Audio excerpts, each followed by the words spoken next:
Brittany, here's how I know that law enforcement can respond differently. I watched what happened in Lafayette Square when the president and members of his cabinet staff and family wanted to go across the street, hold a Bible aloft, and have a photo op in front of a burned-out church basement. So I'll ask you the question this way. How do you think police would have responded differently had this been a Black Lives Matter protest? I don't have to think, I know. I remember in 2014 when the police declared it illegal to stand still with their 5-second rule. So we literally walked in circles. We certainly would never have been allowed to storm a federal building.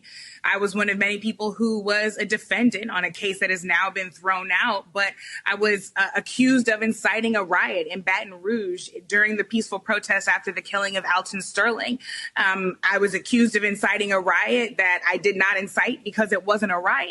And yet we've got people standing tonight on the floor of the U.S. Capitol who in fact incited a riot, an insurrection, and a violent mob, and they are taking the microphone as if nothing has occurred.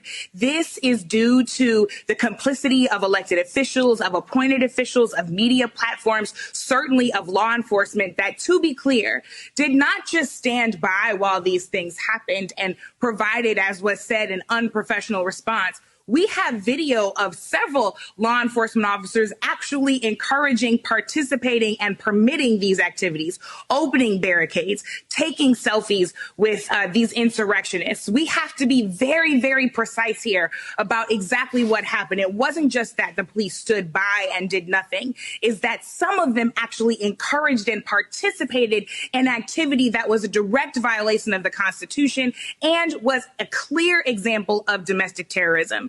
You know, Brian, I think we use words a lot and we don't always make sure that we're clear about precisely what they mean. This is the literal example of white supremacy. What does white supremacy mean? It means that white people believe that they have dominion over everybody and dominion over everything, that they are in fact supreme. So we saw a group of white people, of white supremacists here, thinking that they own a country that they colonized and therefore they can do whatever they want with it. They think they can storm any building in that country because they believe they own it. They think that they can erect a noose on the side of a building that was built by enslaved Africans in America because they think they have full permission to do so and did so on camera because they knew the police would do nothing about it. But they do not own this country. They do not own democracy. They don't own us. They are tragically confused, and we will not be intimidated despite the fact that the police did not hold the line today.